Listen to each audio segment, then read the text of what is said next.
न सही, यशोदा ही सही। हम सागर के खारे पानी में मीठा पानी ढूंढने वालों में से है। हम असंभव में संभव ढूंढने वालों में से है। मेरी कहानी है देवकी न सही, यशोदा सही। मदर्स इंटरनेशनल डे पर अनुराधा जी अपनी बिटिया को विश करने घर से निकली। अभी मुश्किल से 5-7 किलोमीटर ड्राइव किया होगा और सामने ट्रैफिक जाम, चारों तरफ भगो पापा पीपी पापा आवाज। एकदम वो घबरा गई और वो समझ गई कि कम से कम 4-5 ग्रीन सिग्नल हुए बगैर उनका नंबर नहीं लगने वाला। उन्होंने कार साइड में कर ली और मोबाइल निकालने वाली थी कि उतने में उनकी खिड़की पर टिक टिक टिक टिक टिक की आवाज। उन्होंने देखा एक 7-8 साल की बच्ची भागने के लिए खड़ी है। उन्होंने डोर खोला तो लड़की से कहा, बेटा मुझे केले नहीं चाहिए, आंटी मुझे केले बेचना भी नहीं है। अच्छा पैसे चाहिए? मैंने फटाक से 200 की नोट निकाल कर दी। आंटी मुझे पैसे भी नहीं चाहिए, आंटी पैसे भी नहीं चाहिए, फिर क्या चाहिए? आंटी मुझे मेरी मम्मा से बात करनी है। मम्मा से बात करनी है? अच्छा चलो नंबर बुलाओ। आंटी मेरे पास नंबर नहीं है। तो फिर नंबर के सिवा कैसे बात होगी बेटा मम्मा से? आंटी बात ये है ना कि मेरी मम्मी भगवान के पास है और मेरे पास भगवान का नंबर नहीं है। आपके पास होता आप बात करा दो ना। आंटी मेरी मम्मा से बात करा दो ना, मुझे मेरी मम्मा से बात करनी है। आंटी मुझे मेरी मम्मा के पास जाना है, मुझे यहाँ नहीं रहना है, मुझे मेरी मम्मा से बात करा दो। अच्छा अच्छा रुको रुको, मम्मा से बात करनी है।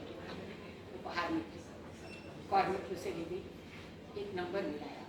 उधर से टिन टिन टिन टिन आवाज, एकदम से आवाज आई, हाय मम्मा व्हाट इज सरप्राइज, मैं अभी आपको विश करने वाली थी। हाँ थैंक यू बेटा। अच्छा वो छोड़ बाजू, ऐसा है बेटा अभी अभी मुझे एक लड़की मिली है, उसे उसकी मम्मा से बात करनी है और उसकी मम्मा भगवान के पास है बेटा, उसे कुछ समझता नहीं है। तुमसे एक रिक्वेस्ट है बेटा, तुम थोड़ी देर के लिए उसकी मम्मा बन जाओगी। देखा उधर से जोर जोर से सिसकियां रोने की आवाज आने लगी। लड़की की बेटी जोर जोर से रोने लगी, मम्मा मम्मा ये तुमने क्या कह दिया, मम्मा मुझे ये क्या कह दिया। जिस बात को सुनने के लिए, जिस शब्द को सुनने के लिए मैं सालों से तरस रही थी, वही तुमने मुझे कह दिया। माँ जल्दी दो उस लड़की को, मुझे फोन पर बात करनी है उनसे, माँ जल्दी दो। उनकी मम्मा ने अनुराधा जी उसे पकड़ा दिया। हेलो मम्मा, मम्मा तुम कहाँ थी मम्मा, तुम मुझे छोड़कर कहाँ चली गई? अरे मैं कहीं नहीं गई थी बेटा, यही आसपास में ही थी। मम्मा मुझे तुम्हारे पास बुला लो, मम्मा मुझे यहाँ नहीं रहना, मुझे बुआ के पास नहीं रहना। मम्मा मुझे बुआ रोज मारती है, खाना नहीं देती है, खूब काम करवाती है। मुझे छोड़कर तुम क्यों चली गई? मुझे तुम्हारे पास ले चलो ना, मुझे तुम्हारे पास आना है, मुझे भी भगवान के घर आना है। नहीं बेटा सॉरी, अब मैं तुमको अपने पास रखूंगी, तुमको कहीं कहीं नहीं जाने दूंगी बेटा, तुमको कहीं नहीं जाने दूंगी। सच्ची मम्मा? हाँ सच्ची। ठीक है, अच्छा तो कब मिलोगी? अनुराधा जी ने इन दो माँ बेटियों के वार्तालाप को सुन करके उनका दिल पसीज उठा और उन्होंने मोबाइल बंद कर दिया। थोड़ी देर बाद उनकी बिटिया के घर की बेल बजी, टिंग टिंग, सामने दरवाजा खुला, माँ बेटी गले मिली।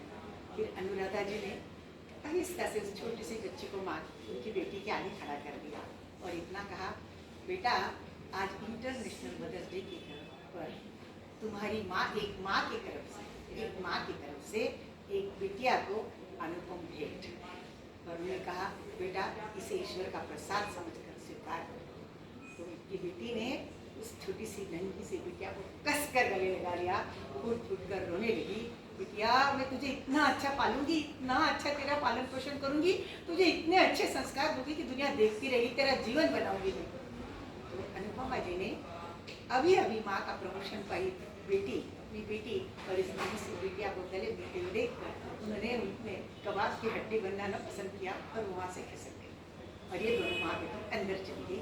तो दोस्तों ईश्वर ने नारी को माँ का एक अनुपम अनमोल उपहार दिया है, अनुपम अनमोल उपहार दिया है, पर कुछ इससे वंचित रह जाती है। कुछ जिंदगी भर छटपटाती रहती है और कुछ कोई दत्तक बच्चा लेकर के अपने जीवन को सुखी कर लेती है।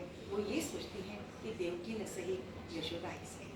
पर दोस्तों जिंदगी में देवकी का रोल यशोदा की अपेक्षा यशोदा का रोल देवकी की अपेक्षा अधिक चुनौती भरा होता है, क्योंकि समाज की कई तेज निगाहें हमेशा यशोदा पर रहती है, पर यशोदा इस बात की परवाह नहीं करती और वह उस बच्चे का इतना सुंदर लालन पोषण करती है, उसका जीवन बनाती है। देवकी तो सिर्फ जन्म देती है, पर यशोदा तो किसी अनाथ बच्चे का जीवन गढ़ती है, बनाती है, उसे संस्कार देती है, समाज में रहने के लायक बनाती है। इसीलिए कोई कान्हा से ये पूछने की हिम्मत नहीं करता, और कन्हैया किसको कहेगा तो मैया, एक ने तुझको जन्म दिया और एक ने तुझको पाला। और वो अनाथ बच्चा समझता है उस प्यार को जो यशोदा ने उसे प्यार दिया है, उसके लिए जीवन समर्पित किया है, उस प्यार को वो अच्छी तरह से समझता है, पर वो अबोध नादान बोल नहीं सकता। सिर्फ मूक शब्दों में वो अपने अंदर ही अंदर समझता है और कहता है, तू प्यार का सागर है, तेरी बूंद के प्यासे हम, तू प्यार का सागर है, तेरी बूंद के प्यासे